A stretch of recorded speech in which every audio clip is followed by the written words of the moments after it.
What's up, everyone? Back for another beer review, and today is day one of the third annual 10 Days of Pumpkin here on the channel. And for day one, I will be reviewing a beer from the Elysian Brewing Company, and they're out of Seattle, Washington, and this is their Punkuccino. So this is a pumpkin ale that is brewed with coffee, cinnamon, nutmeg, and lactose. Comes in at 6% alcohol by volume. No IBUs listed in time of review. I don't know exactly how old this bottle is, but it does have it's not a Best By date. I was going to say Best By. It's an experience by February 6th of 2021. And at the time of review, that date is about 4 months away. So I'd imagine this is quite fresh. At the probably oldest, like 2 months, but probably fresher than that. I don't know exactly, but it's fresh. I just picked it up recently and we should be fine. So Punkuccino. I've had this beer before, so full disclosure. But it's been like 5 years since I've had it. This is actually the first coffee pumpkin ale I've ever had, and it was delicious the first time I had it. I've had it one time since then. I still really enjoyed it. And this year I picked up the Elysian Pumpkin Pack, which includes this, Night Owl, Dark of the Moon, and the Great Pumpkin. All of those beers I will be reviewing, except for Night Owl, because I reviewed Night Owl, I think it was 2018, the first annual 10 Days of Pumpkin. I think it was the first beer I reviewed for the 10 Days of Pumpkin. And yeah, that's just a classic OG pumpkin ale. If you just want a pumpkin ale, no coffee, no craziness to it, just the spices, pumpkin. It's one of the best, in my opinion. So I can't wait to get into this one. Let's crack it open, see what we got going on. I haven't seen this beer for a couple years. They, like I said, sell it, I think, separately, but also in the pumpkin pack. I haven't seen the pumpkin pack in a couple years, so it was cool that I saw it this year and I grabbed it. Now, hashtag proper glassware, we have the Elysian Brewing Company pumpkin glass. Can't get any more proper than that, I don't think so. Let's give this a pour. We'll pour it all in, why not? Why not? I typically don't pour the whole entire beer, but I feel like I should this time, so I did. All right, so over here on the side, we have the bottle. Over here, we have the beer. So that poured out like Coca-Cola, honestly. It has a really Coca-Cola kind of vibe to it, maybe a little bit more brown than that, than Coca-Cola. Has about a finger of this straight up tan-colored head. Pretty creamy looking. But yeah, that looks like Coke. I mean, in person, it looks like Coca-Cola. It really does. It looks like some kind of cola. It's crazy. Let's get a nose. Yes. It smells like a pumpkin latte. If you ever had a pumpkin latte from your favorite coffee house, or wherever, I mean, that's what it kind of smells like. You get the coffee, getting the pumpkin spice, a little bit of like brown sugar, molasses, sweeter vibes. On the side here, I forgot to read, it says, pumpkin ale with the attitude of a world-weary barista. Punkuccino packs a short shot of Stumptown coffee in your pint with just a shake of cinnamon and nutmeg. Contains lactose. It says coffee pumpkin ale with cinnamon and nutmeg. So, yeah. Yeah, it has that, a little bit of like a vanilla sweetness too, probably from the lactose. But man, it smells delightful. It smells kind of like a pumpkin latte. That's what it smells like or pumpkin spice latte, I should say, not pumpkin latte, pumpkin spice. I'm getting the nutmeg and the vanilla, or the cinnamon. I'm getting vanilla. The coffee's there. Man, it smells sweet though. It definitely smells sweeter than I remember. Again, it could just be my palate. I haven't had this in like 5 years, so 4 to 5 years at this point. But I can't lie, it smells fucking dynamite. Let's get into it. Cheers, everybody.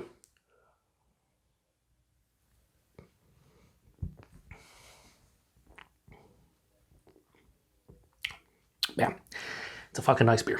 It's a nice beer.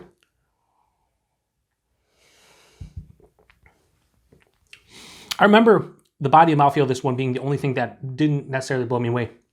I said it looked like Coca-Cola. The body and mouthfeel are very Coca-Cola-esque.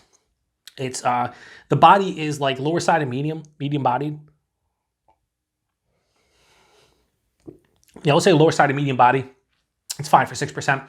The mouthfeel, it's effervescent, has a decent amount of carbonation. The one thing I'd like about this with lactose is I'd like to see it be a little bit more soft and smooth and creamy, kind of like a pumpkin spice latte, but it has the carbonation to me of like a soda, of a Coca-Cola or a Pepsi or any kind of cola. It just has that kind of carbonation to it.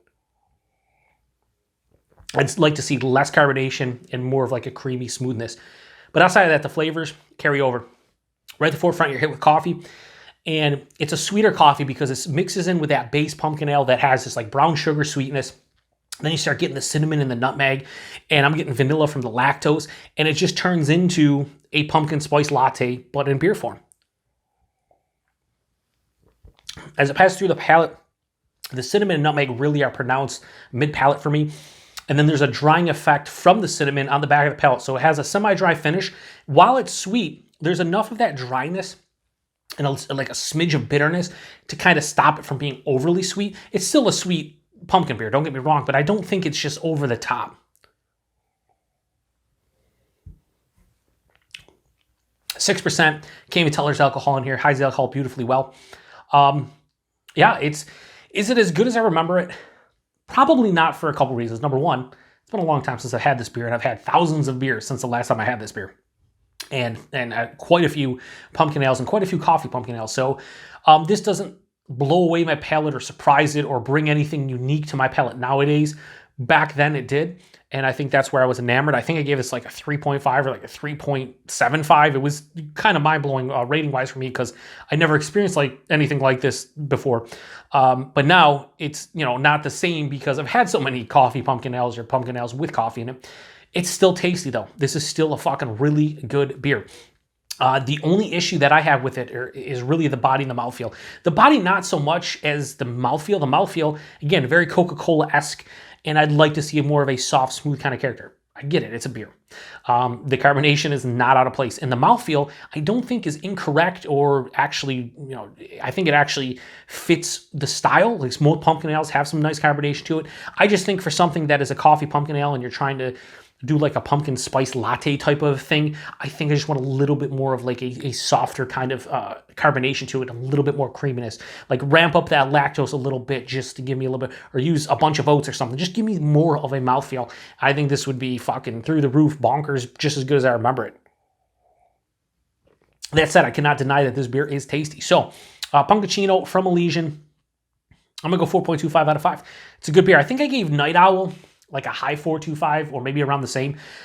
If I was gonna put this next to Night Owl, I'd have to be in the mood for one or the other, but I think quality-wise, these are both very similar. I think Night Owl is still one of the best, just OG. I think that and the Whole Hog pumpkin ale, I forgot who brews that one. I reviewed that one on the channel, but the Whole Hog and Night Owl are like two of the OG pumpkin ales that just kind of, here's a pumpkin, no frills pumpkin beer.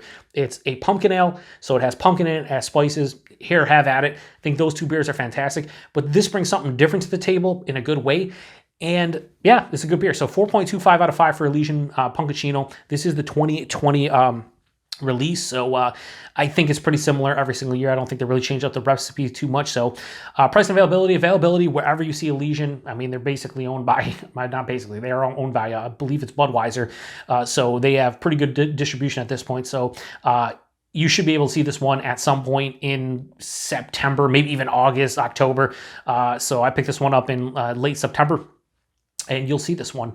Probably even when I review this one, there might be some kicking around in late October if you want to give it a go. But probably widely available. And price point, $19.99 a 12-pack. I paid for the mixed pumpkin pack. Again, you get 4 different beers. You get this, Night Owl, Dark of the Moon, and the Great Pumpkin. You get 3 of each, and for less than $2 a bottle, it's a fucking great deal. Coffee pumpkin ale, a regular pumpkin ale, a pumpkin stout, and an imperial pumpkin ale for like a buck, whatever, $1.80 a bottle. Like, it's fucking totally worth it. So I think the price point and availability pretty damn good for Elysian stuff. So if you've had this one before, doesn't matter if you had a prior vintage or you had this year's offering, let me know what you think about it. What do you think about the mouthfeel? Do you think it's kind of appropriate? Even if it is appropriate, would you rather have it kind of more creamy and smooth like I'm talking about, or do you just prefer it how it is? I think like I said, the only thing that could be better for this one for me would be that mouthfeel. If that mouthfeel was more in the soft, smooth, creamy kind of realm, this is a 4.5 all day for me, as is a 4.25 is a really good score. So I'm going to enjoy the rest of this one, and yeah, have a good day. So again, 6%, you can't even tell there's alcohol in it, so that's the beauty about this one. So appreciate everybody stopping by for the first day of the 10 Days of Pumpkin here on the channel. Stop back tomorrow for day 2. We will be reviewing, I believe it's Fathead's Spooky Tooth, which is an imperial pumpkin ale, which I've had before, kind of disappointed with it, so going to revisit it and see how my palate thinks about it nowadays, because I think I had it like 5 years beforehand. We'll see. Anyway, appreciate everybody stopping by. To the next one. Cheers.